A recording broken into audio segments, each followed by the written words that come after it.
tenemos al maestro Juan de Dios Hernández. Muchísimas gracias, bienvenido. Muchas gracias. Maestro, ¿nos podría decir si es verdad que con la autonomía la universidad pedagógica podría perder el presupuesto federal o los trabajadores corren el riesgo de perder sus derechos laborales? Yo quisiera separar las dos cuestiones. Me parece que son dos preguntas distintas. En primer término, es falso que con la autonomía universitaria la UPN perdiera el presupuesto federal. La diferencia es que actualmente el presupuesto de la UPN lo asigna la Secretaría de Educación Pública y es la que decide cómo se ejerce ese presupuesto al interior de la UPN. Lo que se ganaría con la autonomía universitaria para la UPN sería que tuviesen un presupuesto propio, que no dependiera de la Secretaría de Educación Pública y que fuera la Secretaría de Hacienda, a través del decreto de la Ley de Presupuesto de Egresos de la Federación, que pusiera la asignación presupuestal que correspondería a la UPN. El tema es de que actualmente la cantidad de recursos que se asignan para la educación superior es una facultad discrecional del Poder Ejecutivo a partir de la Secretaría de Hacienda.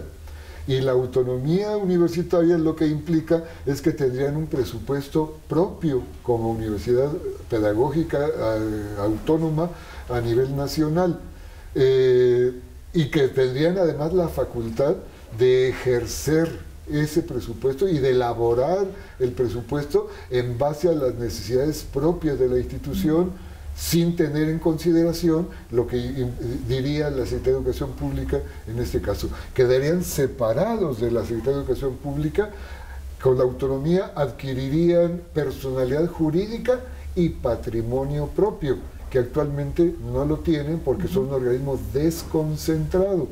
Y esa es la característica fundamental de los organismos desconcentrados, que dependen de un ente centralizador, en este caso la Secretaría de Educación Pública, que dispone a través del decreto de creación de la UPN cómo todo está supeditado, incluyendo el nombramiento del rector de la UPN y la remoción del rector sin temporalidad alguna al secretario de Educación Pública.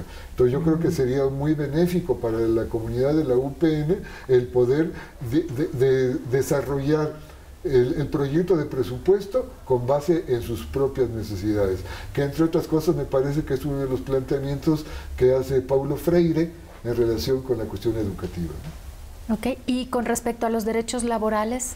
Al contrario, no se pierden los derechos laborales. Primero, los derechos del trabajo son irrenunciables. Al contrario, ganarían ustedes porque al estar como organismo desconcentrado, los tienen ubicados en el apartado B del artículo 123 constitucional, es decir, como trabajadores burocráticos. En cambio, con la autonomía por mandato constitucional, sus relaciones de trabajo se regirían por el apartado A del artículo 123. ¿Cuál es la diferencia entre el apartado A y el apartado B? En el apartado B, donde están actualmente, no existe el contrato colectivo de trabajo. Corrijo, sí existe, pero no se pacta bilateralmente. El contrato colectivo en el apartado B lo elabora la patronal y la única obligación que tiene es darlo a conocer al sindicato, pero no lo pacta bilateralmente con el sindicato. En la vía de los hechos sí hay muchas prestaciones que se pactan en una negociación bilateral, pero esto es, digamos, al margen de la propia ley burocrática, que establece que es facultad discrecional de la patronal el elaborar las condiciones, no solo de salariales, sino todas las condiciones de ingreso, permanencia y promoción del personal académico. Entonces, en cambio, en el apartado A, tendrían primero un contrato colectivo de trabajo, que se pacta bilateralmente, y por definición, el contrato colectivo de trabajo busca mejorar los derechos mínimos que se establecen en la ley, que esos no se pueden negociar. Con o sin sindicato, con o sin contrato, son los derechos mínimos de cualquier trabajador. Y la naturaleza del contrato colectivo es lograr mejores condiciones de trabajo que los mínimos que establece la ley. Ejemplo, aguinaldo. El apartado A del artículo 123 establece como aguinaldo mínimo 15 días de salario que deben ser entregados antes del 20 de diciembre. En el apartado B, por regla general, son 40 días de aguinaldo. Entonces, estos derechos que son irrenunciables, si pasaran del apartado B al apartado A, todos los derechos que ya tienen adquiridos los trabajadores tienen que conservarlos. Ni uno solo podían quitarles. Y al contrario, a partir de la firma del contrato colectivo de trabajo, ir buscando la mejora permanente de esas condiciones de trabajo. Hay que aclarar también que la Suprema Corte de Justicia de la Nación ha establecido jurisprudencia en relación con esto que decía yo, de que los derechos son irrenunciables y que a través del contrato se tienen que ir mejorando permanentemente. Esto es lo que llamamos en derecho del trabajo el principio de progresividad del derecho. De lo que ya tienes, puedes aumentar, pero no te pueden reducir. Pero la Suprema Corte ha hecho jurisprudencia en sentido inverso, diciendo sí se pueden pactar condiciones a la baja en relación con las ya existentes. Eso sí, las nuevas condiciones no pueden ser inferiores a los mínimos de la ley. Pongo otra vez el ejemplo del aguinaldo. Si en el apartado B tienen 40 días de aguinaldo y el apartado A dice mínimo 15 días de aguinaldo, puede ser que pacte el sindicato con la patronal bajar de 40 a 15 días de aguinaldo y sería legal, porque la Corte lo establece. Aun y cuando, creo que es el artículo 434 de la Ley Federal del Trabajo, establece que en la negociación del contrato colectivo no se pueden pactar condiciones inferiores a las ya existentes.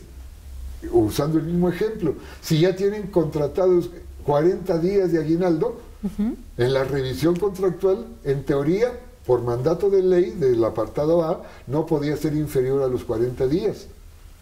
Debía ser superior. Pero vemos cómo la Suprema Corte de Justicia ha venido legislando, que no es su facultad como Poder Judicial, ha venido legislando a través de la jurisprudencia. Y como la jurisprudencia es obligatoria, impone sus criterios como este de que se puede pactar a la baja con base en criterios de interpretación que hace la Corte, pero que atentan inclusive contra los principios fundamentales, en este caso del derecho del trabajo, de la progresividad, que debe ser siempre mejorar las condiciones de trabajo. Esa es la función del sindicato, ese es el papel del contrato colectivo de trabajo, pero que ahora han tratado de limitar esto. Es decir, no perderían los trabajadores de la UPN ninguno de sus derechos si lograran firmar un contrato colectivo de trabajo.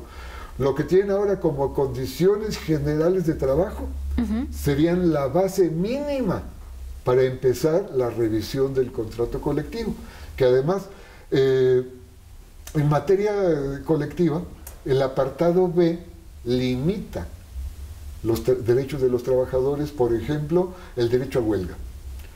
Sí se establece en la Ley Federal de Trabajo burocrático el derecho de huelga, pero en la vía de práctica ponen dos limitantes que son prácticamente imposibles que se den para que pueda estallarse la huelga.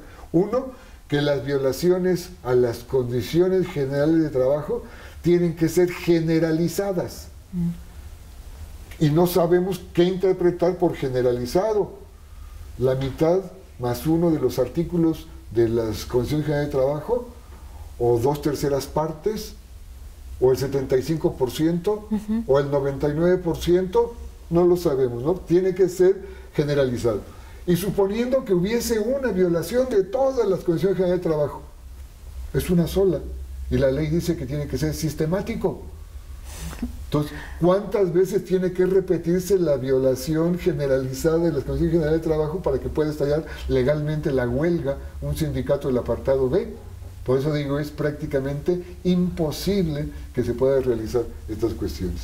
En cambio, en el apartado A, La revisión salarial es cada año, la revisión integral del contrato colectivo es cada 2 años y en teoría, cuando menos, tiene que estarse mejorando las condiciones de trabajo, cuando menos cada 2 años.